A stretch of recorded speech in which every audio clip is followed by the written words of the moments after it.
Glavni odbor Slovenske ljudske stranke se je pozno sinoči zaradi strankinega neuspeha na predčasnih državnozborskih volitvah odločil za sklic izrednega kongresa, ki bo 6. decembra.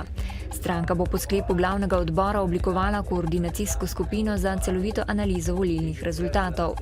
Pozvali so tudi občinske odbore, naj do 31. julija pripravijo svoje pripombe.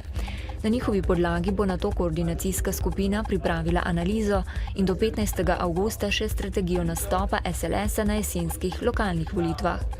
Na včerajšnji izredni seji glavnega odbora so tudi sklenili, da jih bo predsednik stranke Franc Bogovič popeljal na lokalne volitve. Na izrednem volilnem kongresu v začetku decembra pa ne bo več kandidiral. Nekateri člani menijo, da je zdaj pravi čas za pomladitev vodstva stranke. Predsednik države Borut Pahor, predstavniki Gospodarske zbornice Slovenije ter 5 slovenskih podjetij se mudijo v Turkmenistanu. Slovenska podjetja se tam dogovarjajo za večmilijonske posle. V Turkmenistanu že posluje podjetje Krka in načrtuje širitev. Druga podjetja pa si želijo preboja na ta trg. Sicer pa podjetja v Turkmenistanu iščejo priložnosti zaradi vse večjega tveganja in ovir na ruskem in ukrajinskem trgu. Vse bolj se krešejo mnenja tudi o tem, kdo naj predlaga kandidata za evropskega komisarja.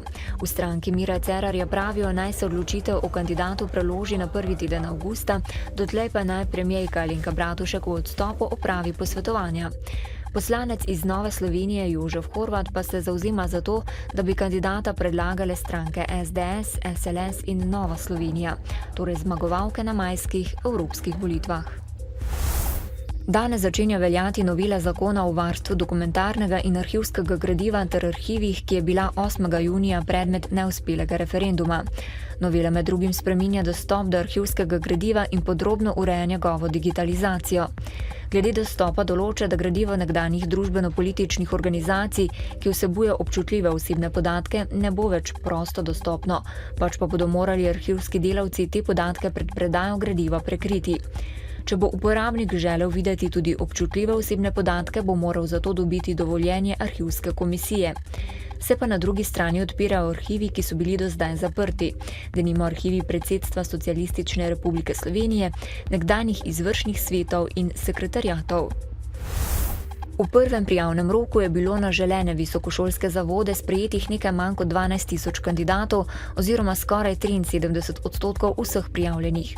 Vpis bodočih študentov, ki so bili na dodiplomske študijske programe ali enovit magistrski študij sprejeti v prvem roku, bo med 28. julijem in 18. avgustom. Konec meseca bo začel veljati spremenjeni zakon o izvršbah, ki bo marsikaterega dolžnika spravil v slabo voljo.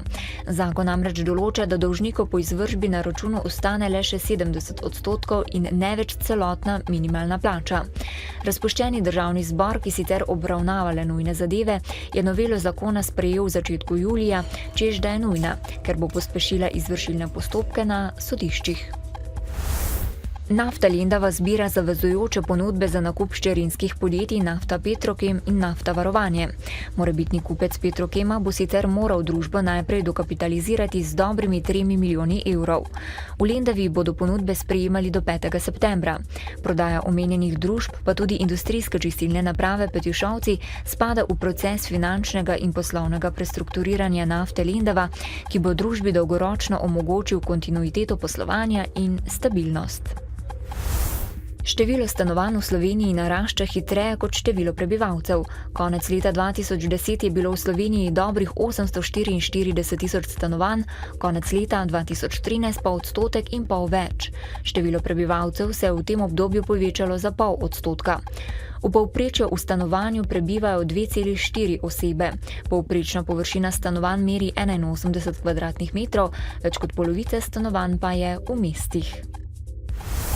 Princ George, tretji v vrsti za britansko krono, danes praznuje prvi rojstni dan. Prizadevanja staršev, da bi bil čim manj izpostavljen medijem in živel čim bolj običajno otroštvo, so precej neuspešna.